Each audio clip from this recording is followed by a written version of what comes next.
Everyone, good morning, good afternoon, depending on where you sit in the world. Thank you all so much for joining us for the August 2024 TrustMasters Monthly session, where this month we're going to take a very special focus on all things EU. To that end, we have a very special guest to help us with this very special focus in Kevin Shinners. Now, Kevin, before we get into our conversation, our dialogue for today, I thought it might be good for our listeners and our viewers to have a little bit of context, a little bit of understanding for what you bring to the table as it relates to how we think about compliance and compliance strategy. Sure. Hi, everybody. Hi, Patrick. Thank you for that. I suppose I joined A-LIGN 12 months ago. I head up the non-Americas business, the international business for A-LIGN. I don't come from a cybersecurity background. My background is primarily on the financial maths, risk management, that type of background. Prior to this, I spent 8 years in Bloomberg, heading sales for their financial engineering division. Before that, I was a risk manager in both banks and hedge funds. But there's an awful lot of similarities between what we're going to talk about throughout this and I call traditional risk management within financial institutions. 20 years ago, risk management didn't exist within a bank or within an asset manager, certainly not to the degree that we see today. I remember having fights with traders who told me, I don't know why you guys are here. We're always going to make money. That sounds strange now, but before 2008, they had always made money. Now the world has completely changed. Everything is risk adjusted. Everything is very much controlled, and compliance is a big part of that. There's an awful lot of similarities within our world that we see today on the cybersecurity side. And like some of the things we're going to talk about today will I suppose scare a little bit because there are a lot of them and a lot of changes coming down the line. But then there's also a lot of really strong ways to adjust and amend how people do things today to try and best prepare for those changes and try and streamline their own approach to obviously help them to be cybersecurity aware and compliant internally, while ultimately helping them to grow their revenue share externally. And Kevin, kind of in the context of risk adjustment and the backdrop of the ever-changing landscape, and I know that's an overplayed term at this point, but it's very true. One of the concepts, one of the strategies that I know you're very fond of promoting is the concept of audit consolidation or compliance consolidation. Maybe you could take just a moment and tell our viewers a little bit about your thoughts on audit consolidation, and maybe we can tease apart some things that I think are important as well.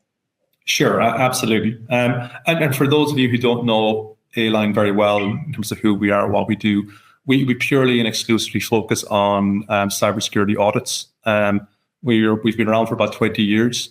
We've between 4,500, 5,000 clients who are now using us today. Their use is across a wide variety of frameworks. And the reason the wide variety of frameworks is important is because we do what we call a benchmark survey every year. So we send out to about 1,000 companies to get their responses back. And we ask them simple questions in terms of how they run their business from a cybersecurity perspective. And one of the questions we asked them was, how many of you guys do one framework today, one cybersecurity audit framework? And less than 10% of people do, which in some ways strikes people as strange. But the reality is the world in cybersecurity isn't as simple anymore as it used to be. In Europe, the traditional certification would be ISO 27001. That would be the standard that people would traditionally adhere to maintain some type of security profile for cybersecurity within their business. That's the starting point. If you want to do business within the US, for example, there is a separate attestation that you would normally have to acquire, which is SOC 2.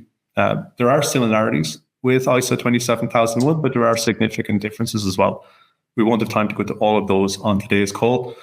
But the interesting thing between the two of those are, even though one is a certification, one is an attestation, one is a one-page certification, one is a 150-page document, one is looking at the company, one is looking at the product.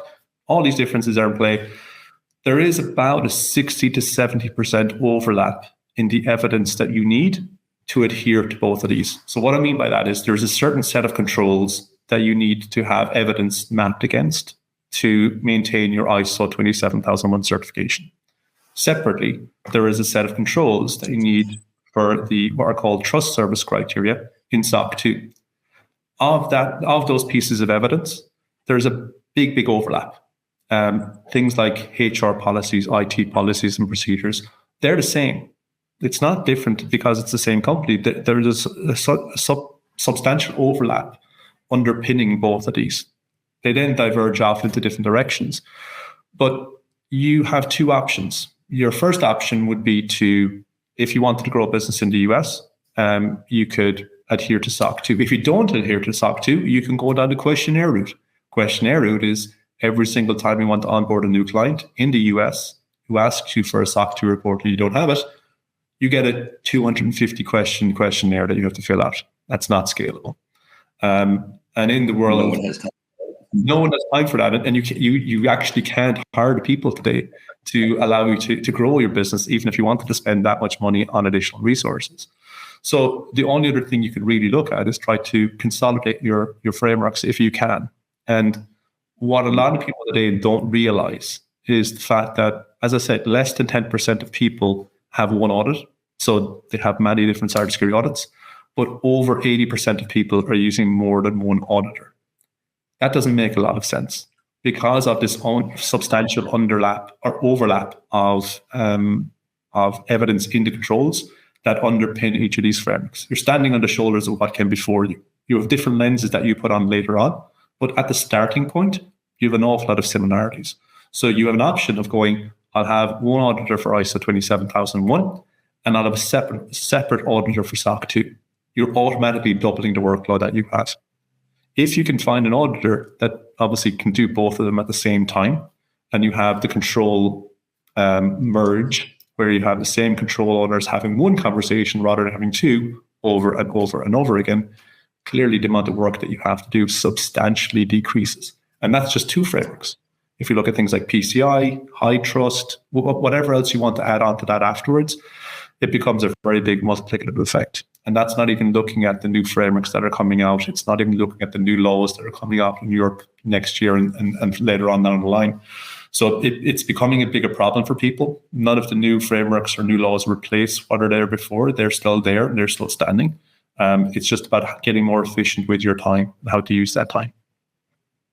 And it really is about efficiency in so many ways, Kevin. It's about the concept of leverage, doing more and more with less and less, which does necessarily require that our leaders and executives take a step back and actually plot out their strategy, their path through the unknown. To that end, you hit on something really important here with this. Less than 10% of organizations are performing a single audit. That means 90% of the respondents to this survey were performing multiple audits. As we think about reasons why they might continue to use additional audit firms to do this work, do you think it's just because that's the way they've always done things? I mean, are there more regional factors involved with why a company might choose to use multiple audit firms, which in my mind necessarily complicates and adds inefficiency to the process? But in the EU specifically, I mean, what are the forces, the factors that are driving those decisions? I think, well, two, and one of them is probably a bit more cynical than the other. The first one is, I think, where the world lives today, less than 20% of companies have a dedicated cybersecurity compliance function. It's something that is growing. It's something that will continue to grow, but it's not something that is a dedicated focus for an awful lot of people today. It's something which is, in a lot of cases, ancillary to their jobs. Over 50%, the IT department would be tasked with, this is the job you have to do as well. So they'll add it to their workload, but it's not something that is a dedicated focus for them. They're not obviously certified against it. It's not. It is their day job, but it's not the day job they want to be doing or they were hired to do. So they're not looking at it as efficient. They're looking at it as it's just something we need to get on with. So I think there's an education aspect to this, making people aware of this. Once people are aware of it, once people are aware of you can do A plus B for less than the sum of A plus B, substantially less, then it makes an awful lot of sense to people. The second, probably more cynical comment is people are all doing these today in some way, shape, or form.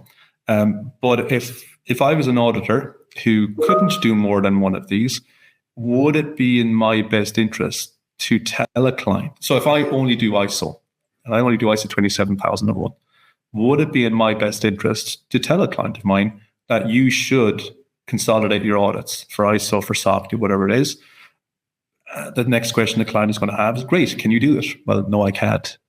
So there's a limiting factor here in terms of the proliferation of that education, that people may not be incentivized to do so. And that's unfortunate, and that's not the way it should be, but I think it is definitely playing a part in this. I think once people are aware of that, it does make a difference. And once they can actually understand the benefits that it can deliver to them, and that consolidation really has a material impact on their business in a really positive way, then they can help to drive those conversations forward. But it's about getting that information out there. And Kevin, this is likely just my own ignorance. I appreciate any coaching counsel you can give me and those listening. But as a cybersecurity and audit firm, we have the capabilities to deliver on virtually any third-party cybersecurity assessment, attestation, certification. Is that not necessarily the case in the EU? Are organizations like us not that prominent or prevalent? Yeah, I know there's a few organizations which are US-based and US-dominated who can do this, and they do those quite well. To my knowledge, we're the only European-based audit firm that can do just on its own ISO 27001 and SOC 2, not even looking at everything else that we can do behind the scenes as well. So it isn't something that's a big focus over here, primarily because it's an ISO market. SOC 2 is very, very much becoming more prevalent. I suppose we are lucky because as the largest SOC 2 assessor in the world, like we bring that legacy with us across the pond, and we can add it to the frameworks that we already have, make obviously clients' lives that be easier, but it's not something that's very common today. That's encouraging. Encouraging and not so encouraging at the same time. Really quickly, folks, before we do kind of continue the dialogue, I want to be sure that you have access to data. It kills me when I hear stats that have no support or no backing. But for those of you that do want to see the specific overlap between SOC 2 criteria and ISO 27001-2022 controls, AICPA actually has a mapping document that you can download that will walk through and show you really the statistics and the data that Kevin referenced a few moments ago. I don't know that we can provide a direct link to that because it does require a login to the AICPA website, but that data is available for free should you choose to create an account and download it yourself. It's very much worth checking up on. It's very, very interesting data for those of you that are into criteria and control mappings. But now, Kevin, really quickly, so we talked about ISO 27001, which is a certification. We talked about SOC 2, which carries with it an attestation. And we kind of talked about the ability to consolidate these things to form the foundation of what becomes a truly repeatable and scalable compliance program. Now, in the EU specifically, I continue to hear talk about changing regulation. And I think some of the biggies, because of the looming timelines, are DORA, which is a regulation, and NIS2, which is a directive. I don't know if you have any thoughts on DORA and NIS2, but I sure would love to hear whatever it is you have to say. Yeah, these are, I suppose, the things people love to hate right now. Yes. So NIS. So there is obviously NIS2, so there must have been a NIS. So NIS was the original EU Act, which was enforced a number of years ago. There are a number of limitations to it in terms of the size, the scope, and the sanctions involved in NIS2. Involved in NIS. So NIS2 is designed to address all of those components. So the scope is getting bigger. More industries are included within the scope. The size is getting bigger. There's more ancillary catchment area within it. And the sanctions are certainly getting bigger as well. So there's sanctions for both important and essential. We can go into the distinctions later on, but basically any medium to large company that does business is either going to be an important or an essential institution. And this isn't just for institutions that are actually based in the EU. It's for institutions that do business in the EU. So you could be anywhere around the world and you do business with a company in the EU, you're also in scope as well. So it has a wide-ranging impact. The sanctions imposed are very, very, they're at three different levels. They're at the essential level. They're very punitive. There is a cap, but the cap is pretty big. And I think it's 7% of your global turnover. And then you have a lesser one for your important entities. But then you also have sanctions at the management level. So senior managers within these companies are also effectively on the hook for these sanctions too. That's the first time that's ever happened that I'm aware of, that I've ever seen. But it brings into play and brings the visibility to how important these things are, how much focus the EU is placing on making sure that people are adhering to cybersecurity. And it's not the CISO or the person in the corner who's responsible for it. It is management-led and management-driven, and it is their responsibility to make sure it adheres to. DORA is sorry. Oh, and I was just going to say, Kevin, just to clarify for our viewers, so NIS2 is, to your point, centered around cybersecurity for critical infrastructure, is my understanding. Correct. And because it is a directive, and again, this is my understanding, I appreciate coaching, each country really has the opportunity to set their own requirements for thresholds, for levels, for punitive damages centered around violations of the NIS2 directive itself, which is fundamentally different than the DORA regulation, which I think is about what you're about to transition to. So apology for the interruption. No, it's an important point. So you like when you talk about essential industries, it sounds like it should be, water, healthcare, those type of industries, and it is, but it's much, much more wide ranging than that. Pretty much anybody who's involved in any type of practical cybersecurity, practical software measure, and even those who are not, are included within this. We've unfortunately seen situations where there have been hacks, breaches, various different nefarious acts on public healthcare systems or public infrastructure systems, but it's much, much more widespread than that. It includes any software company really would be under its remit as well. So it's very, very broad and very, very wide ranging. And as you said, each country within the EU is implementing it by, I think it's the 16th of October. So they have the ability to make changes or tweaks depending on what they believe is critical within their own region. In general, when an EU regulation gets imposed like that, there's not many massive changes. And the EU really wants to try and keep it as consistent as possible, but they are going through that measure right now. DORA is a bit different. DORA doesn't care about the country, and I mean that in the best possible way. DORA is getting imposed whether you don't. DORA don't care. Yes. DORA don't care. DORA is specific to financial institutions. So although financial institutions are obviously an essential measure as well, it would be in scope for NIS2. DORA is specific to financial institutions. So banks, insurance, pensions, and any fintech company or any ancillary company that's servicing those companies would all be in scope within DORA as well. And Kevin, and one thing I do want to point out for our listeners, DORA is specific to financial services, to your point, but it's very important that listeners understand DORA impacts more than the financial institutions themselves. DORA also impacts ICT services providers to those financial institutions.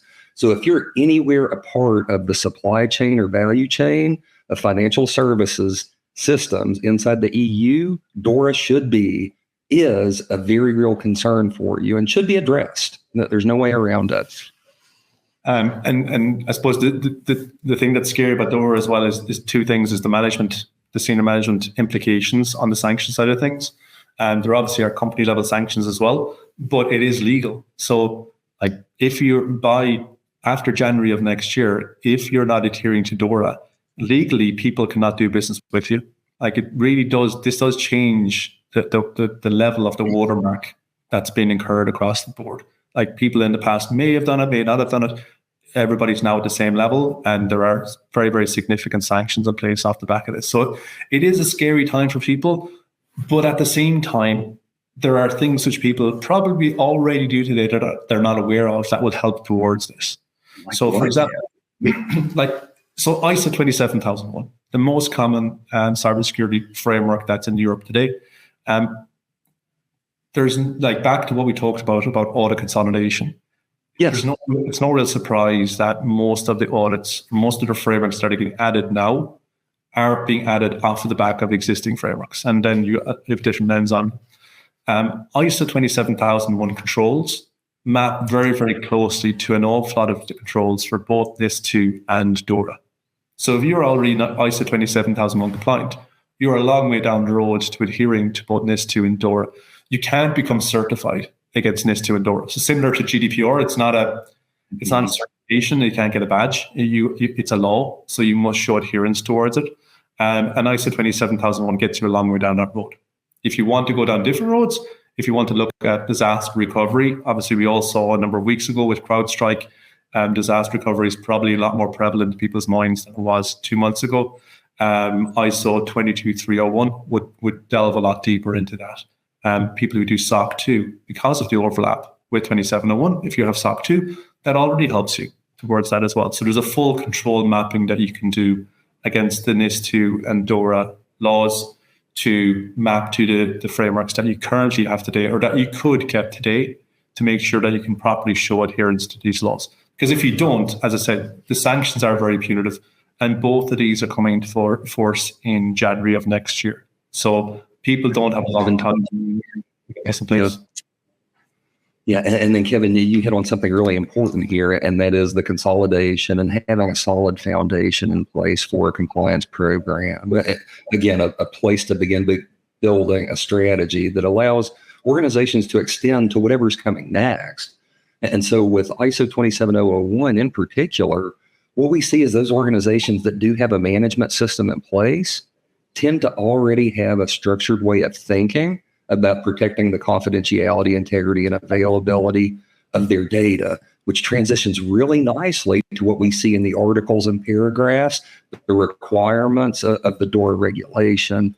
And so for those organizations that have yet to begin digging into this, again, it's imperative you start today, because Kevin, I think 17 January 2025 is the enforcement deadline. Does that sound accurate? Yeah, it does. And I think what we've seen so far is obviously it's been kind of summer season, holiday season in Europe. But what people are starting to realize, I suppose senior managers in particular are starting to realize, is the level of responsibility that's now being placed on their shoulders. And that is, I wouldn't call it panic, but it's certainly causing a heightened sense of awareness across senior managers within companies that are in scope. And the scope is quite wide. As you said, it's not just for DORA, it's not just a bank, it's anybody who's servicing a bank or a fintech institution. So there are a lot of people who may not think they're in scope initially, but who will be in scope, are in scope, and may not be able to do business in a few months if they're not obviously addressing this right now. And then again, to comment on this, so that it's said plainly, for those organizations that are impacted by DORA, that fall under the umbrella of the DORA regulation, to Kevin's point, the management body carries civil obligation. So there are civil liabilities associated with DORA for your management system, if you will. So it's not just a matter of the organization could fall down or suffer reputational harm. Should we have an issue in compliance, the people running the management body, humans, actually carry civil obligation now as well, which is a fundamentally different thing than what we've seen before, which, Kevin, I think is the point that you had made earlier. Yeah, and like I've worked in kind of financial regulations for a long time. I've never seen anything that's as punitive and as I suppose public as this in terms of the personal liability involved. Usually it's at a company level and people may or may not choose to pay fines and the world moves on, but there are significant obligations here and significant consequences for people who do not adhere to this. But once again, without trying to be too scary for people, these are things which people should be doing today in some way, shape or form. You can do we'll call it a readiness assessment. So you can look at the controls in NIS2 and or DORA, depending on what you're in scope for, and you can compare that to the frameworks that you have today. And we help with this, other companies help with this as well. It allows people to figure out where the gaps are and how to address them. I think the way the world will work on this is there'll be 3 camps. The first camp will be the people who care and do things about it and fix it, the people who are actively working to try and fix it, and the people who don't. And I think one of the real kind of clear reasons that NIS2 came into focus rather than just NIS is that the level of sanctions and the level and enforcement of sanctions in NIS was subjective and probably less punitive than people expected or people anticipated. That's definitely changing under these. So like anything else, I expect there to be a number of kind of high profile cases to start with, where people are not necessarily held up as an example, but are demonstrating that this is something which they're taking seriously, and it is something which needs to be enforced, because I don't think the world can really afford not to. I think it's something which, whether we like it or not, it is becoming more and more important for everyday life. More and more prevalent. But Kevin, what I love, even though there is this external pressure, this regulatory pressure, and what will become market pressure for organizations, I mean, your original counsel, your original guidance of let's step back, let's consolidate, let's create a system that we can move forward with as it relates to our compliance and our control mappings is so sound, because it allows for extensibility, and it allows organizations to really pivot when necessary, but also it allows them to know when they don't need to pivot, because in this case, if we already have 27001 in place, maybe there's not that much additional lift. This is a big deal, but maybe we shouldn't panic because we already have in place the necessary controls and reporting mechanisms that we need to be successful. It's really, really hard to make those good decisions, those coherent decisions, without a consolidated environment. So again, just kudos to you for making this so visible. I think the problem a lot of people have is the fact that they have a fire they're trying to put out right now, which is the thing that's right in front of their face. And then they pick that and they get on to the next thing. This is something which it's not far away, but it's not necessarily, or hasn't been top of mind for people for 12 months, for example, if you're planning towards it. Some people are, and some people are doing that correctly. And other people just don't have the time or bandwidth to do it, and they're kind of kicking the can down the road a little bit. Some of them will be surprised in a good way, because, as you said, they have actually quite a lot done. Once they map it out, and once they look at the controls, and they bring in others or somebody else to help them do that, they can see that. Other people will be surprised in a not so good way, because they realize how much work they have to do. But it comes down to just knowing what that gap is, and knowing how to address it, and knowing what's the quickest way to address that, because the law, it's the law. It's not optional. In other cases, for example, with SOC 2, like we talked about earlier on, well, you can do questionnaires and avoid it for a while, or you can just decide not to do business in the US. There are different things you can do here. With this, that optionality disappears. And Kevin, as we do think about regulation and the ability to plan and think, there's another commonly discussed regulation in the EU now focused exclusively on responsible use of AI, the EU AI. Oh, yeah, that one was definitely coming. Again, open floor. How do things stand with the EU AI Act? Are companies ready? What can they do to get ready? What are your thoughts here? Are they ready? No. What can they do to get ready? Lots. What the hell is the EU AI Act? So it basically separate body, separate part of the EU, but I suppose along similar lines, given the growing prevalence in things like ChatGPT and just AI in general, this is something which has been in the works for a while. It got released about a month ago, where basically now enshrined in law is the EU AI Act, which basically puts into place material guidelines and more than guidelines of how to manage your business in accordance with AI obligations. Let's cover them. In certain things, certain things are already outlawed. So the misuse of AI. So using AI for tracking, for example, through camera systems, for example, and tracking, that's already been outlawed. That can't be done anymore. That was the first thing to go. And over the next couple of years, there are different levels of enforcement and different levels of liability that are being brought in across the EU Act. It sounds challenging, because it is challenging, because this is very, very new for everybody. But once again, back to the audit consolidation piece, it's not as scary as it first seems, because in a similar way to ISO 27001, which has an ISMS, an Information Security Management System, in this you have an AI security management system. It looks at a lot of the similar components underneath the hood, and then you put on your AI lens and work from that point onwards. So the challenge with the EU Act similarly to NIS2 and DORA, it's not low. So how do you show adherence towards it? There actually is a certification called ISO 42001, so 42001. And this is the first AI regulation in the world, first AI certification in the world. Yes. And this is specifically designed for AI use across producers, developers, users at different levels of the company and at different levels of use within that company as well. But once again, that takes a lot of similarities to what people would already be doing today or could already be doing today across 2701, SOC 2, etc. And there's a lot of similarities underpinning this as well. So rather than it being a brand new certification that you need a new auditor for and you need to do everything from scratch again, you can and should be able to reuse a lot of what's being used under the hood already to facilitate your growth against adherence towards both ISO 42001 and by default, the EU AI Act. The EU AI Act. And Kevin, there are so many unknowns in my mind right now around enforcement of the AI Act, the actual controls, the goals of the controls themselves for the AI Act. And to that end, as you mentioned, with ISO 42001 in place, we have a very clean, internationally recognized standard for how we can create management, governance, and management systems to responsibly create and manage AI.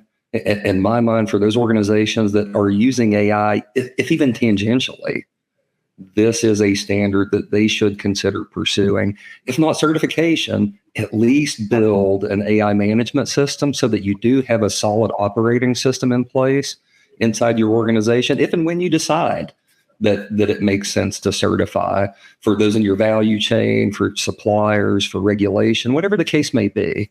Do not wait. Do not wait. Invest the time now to begin building this management system so that you can be successful if and when you're called upon to provide assurance that you're doing the right things with these tools. Yeah, I think, listen, in the past, there's been fads or phases, like think of the Internet of Things, for example, that kind of built up and then died down again. AI isn't that. AI is not going away. It's not going to be something that we think about in the future as something that happened in the past. It's going to become more and more part of your everyday life. What we're seeing is a number of different areas of this. We're seeing people who are fast movers. People are already working with us because they want to be the first in the world to be ISO 40001 certified because they see it as a really clear badge of honor for them, that they do take their clients' data seriously. And they want to treat that accordingly. And obviously they want to use it to compare to their peers or their competitors who may not be doing the same thing. You've other people who will be the very, very last movers. They will be kicking and screaming, dragged into this, whether they want to or not at some stage. But then you have the 80% of people in the middle that are now starting to think about this. And once again, this is another thing they need to think about. It's another thing they need to try and adhere towards. And it becomes more and more complicated for them to do so. The world doesn't have to be that complicated for them. It can be simply just looking at what you do today, mapping out your frameworks that you have today, and seeing how much of that you already cover to allow you to adhere to ISO 42001 as well. It's not something which will go away. It's not something which I think in 12 months people will go, oh, that was nice, but we no longer need it. It's going to get more and more stringent and serious for people. And as I said, the law is coming as well. So whether people want to do it or not really starts to disappear because it becomes more mandatory. If you can get a head start on this, it will help you later on. It will help you build your business. It will help you build your profile, and it'll help you grow your revenue share off the back of it as well. So there's a number of aspects on the theoretical side that will help, but back to the practicality piece, the more you can look at the audit consolidation piece and bring all these things together, the easier it is for our clients overall. And then, Kevin, in the context of easing transitions, one of the things that we talked about early in this conversation that I do want to come back to, because I think it's important for our viewers, is for those organizations that are currently headquartered in or operating primarily around the EU that do wish to transition to the U.S. market. Are there considerations? Are there pressing issues? Are there landmines? What do they need to be focused on so that they can ensure their success without undue burden? Yeah, and this honestly, this question probably comes up more than any right now, in terms of wanting to grow their revenue share. In terms of growing their revenues, this is the one which is very topical at the moment in Europe, partly because of economics, partly because of just allowing them to have a different revenue stream. But there are consequences to that as well. We've talked about SOC 2 a lot. SOC 2 is the most obvious one. In the US, every institution really has a SOC 2 report, and they expect that the people they do business with will be SOC 2 compliant as well. I don't mean this in a bad way, but they largely don't care if you're ISO 27001 compliant, because that's not the language they speak. They speak SOC 2, and they expect you to speak SOC 2 as well. So if you don't have that, you need to go down the questionnaire route, which is taxing. It is not scalable. But that's only the starting point. There's a long-standing, probably the holy grail for a lot of people of we call it audits or frameworks, called FedRAMP. So if you want to do business with any part of the federal government, you need to be FedRAMP authorized to do so. And this is a long, arduous process. It is not simple. It's not for the weak-hearted, but there are massive benefits to clients off the back of it. Yes. And usually what we see around this time of the year is people who are looking at FedRAMP for the end of next year. It takes a long time to get FedRAMP authorized. There's a lot of steps in place. We need to get ready. They need to go through the audit with us or with somebody like us. So we're a top 3 FedRAMP assessor. We're top 3 in the world for FedRAMP. And then after us, FedRAMP would basically just check our homework to make sure everything was in place, that we did all the right things. And then after that, you get placed into what's called the FedRAMP marketplace. So the thing like Amazon Marketplace, where any institution within the US federal government can go in and can select your services or your products. And what usually happens is, in a kind of use it or lose it scenario, by Q4 of any particular year, people may have leftover residual budgets they're looking to use up. So people often see this uptick in revenues off the back of that within the federal side of the business. Hence, FedRAMP and being federal authorized becomes very important as well. So that's a big, big part of kind of this time of year. Over the next 3 months or so, we see a lot of people who are looking at that for European and Asian companies and Australian companies and African companies who do business or look to do business within the US. And then the third one, which is brand new, is called CMMC. So this is also working with the federal side of the business. There was a CMMC, so this is CMMC kind of 2.0, and it isn't actually fully finalized yet. We expect finalization to be happening around end of Q1 of next year. But to give you an idea, there's about 8,000 companies in scope, and there's about 50 companies who can actually get you in scope. So about 50 assessors who could do the work. So what we're seeing a lot today is people who want to get in the queue because it is coming. The work is there. You have to get this done. And if people aren't getting in the queue today, they will not be in a position to do any type of business by Q1 or the Q1 of next year. So a lot of people will have obviously their main business lines over here, but then they look tangentially across to the US and go, aspirationally, if only, what if, could we? And they look at, can we do business within FedRAMP, within the US federal government? Can we do business with US companies in general? And the answer to all these is yes, you can. Yes. But there are consequences to this. Some of them are easy, but easy in relative terms. SOC 2 is probably the most, well, it's not, it is definitely the most common for international companies looking to do business in the US. And if you have 27001, then it's actually quite straightforward to amalgamate the two of those together and streamline the business and obviously grow your revenue shares. FedRAMP and CMMC, there's a lot more work involved in those. As I said, CMMC 2.0, it's brand new out of the box, but it's quite a scary place for people to be. And there's a lot of, it's like a bull run in Pamplona. There's a lot of people who are running right now and trying to get into the queue and trying to get to the stage where they want to get ready because they know this is coming and know it's coming probably in the Q1 of next year. And they need to get into a queue because if they don't, they will be left behind. And then the long-standing one, which hasn't changed in a number of years, the big brother of them all is FedRAMP. And that's the one where if you do that, it is an audit once used many scenario. So although you need to be sponsored by a federal entity to start with to get your FedRAMP authorization, once you're on the marketplace, anybody can then purchase or use your services. So once you're up and running, the impact to your business can be very, very positive and very, very big as I said, usually the biggest impact is in Q4 of any particular year. Then you've got HIPAA, high trust. From a healthcare perspective, these are all new ones as well. High trust, we do more high trust than anybody else in the world. It's primarily on the kind of medical side or the healthcare side of the world, but there's a lot of them. And back to what we started the whole conversation with, it can sound very scary, and it can sound like it's a lot of wood to chop, as somebody told me. It is, but if you do them separately, the forest gets bigger. If you try and consolidate these things down together, then you're allowed to reduce your workload. You're allowed to not have to look at growing your team exponentially to adhere to these things.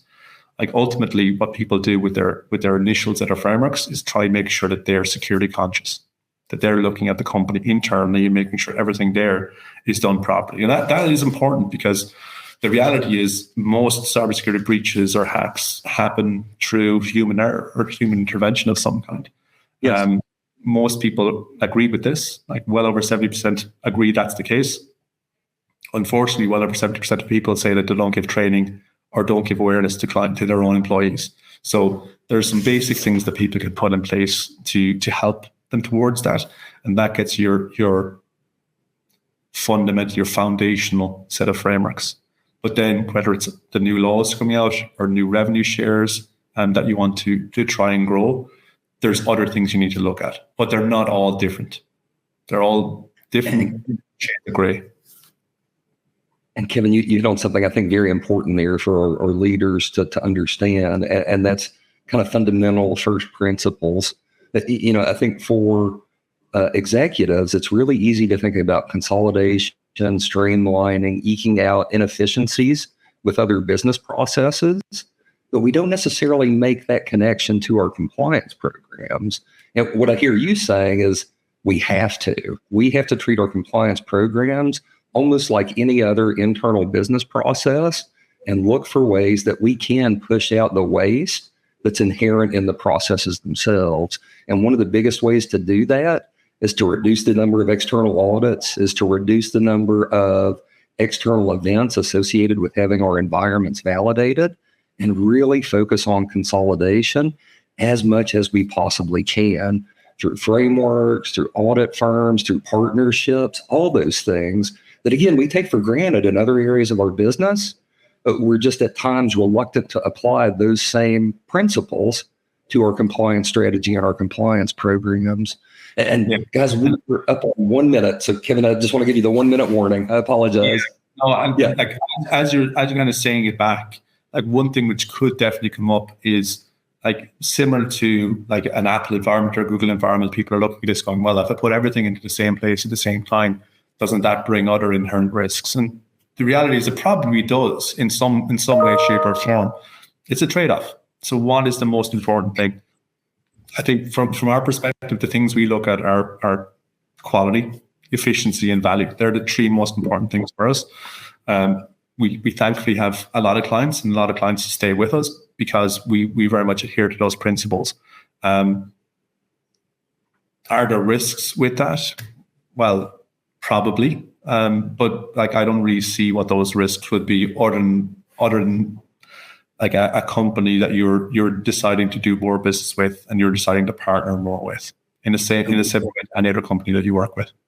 And Kevin, to that end, we've got a really good question in the Q&A from Rex. Rex asks, isn't part of the risk of using a single audit firm for all attestation certification work? And I would echo what you're saying, and that is we can never eliminate risk, but we can optimize risk. The real goal of government, the value. There's no world that you can eliminate all risk. It doesn't happen. What you can do is you can manage risk. And the way you manage risk in this regard is how comfortable am I with the companies I'm working with and that I'm partnering with? And do I believe that they can do business with me, but now and into the long term? We've been doing this for over 20 years. We've 4,500, 5,000 clients, ranging from your very, very large tier ones all the way down to your 1 and 2 person shops and everywhere in between as well. Everybody makes a choice at that stage. They can choose to use different auditors, and we'll call it spread the risk among different people who do different things. that has consequences as well. So it just becomes a choice for clients as to which way they want to run their business. As a reminder, value creation is creating your desired outcomes at an optimized risk and cost. And what those are very, very specific to you and your context. Everyone, thank you so much for joining us today. As Michelle mentions in our chat, we will follow up with all the questions in the Q&A. Apologies, we couldn't address them on today's session. Kevin, thank you so much for sharing your expertise, your vision with us. So grateful to have you. And for our viewers and our listeners, should you have any questions, anything for us, please never hesitate to reach back out. We're happy to help and assist any way that we can. Thank you all. Have a great day. Thanks, guys. Bye now.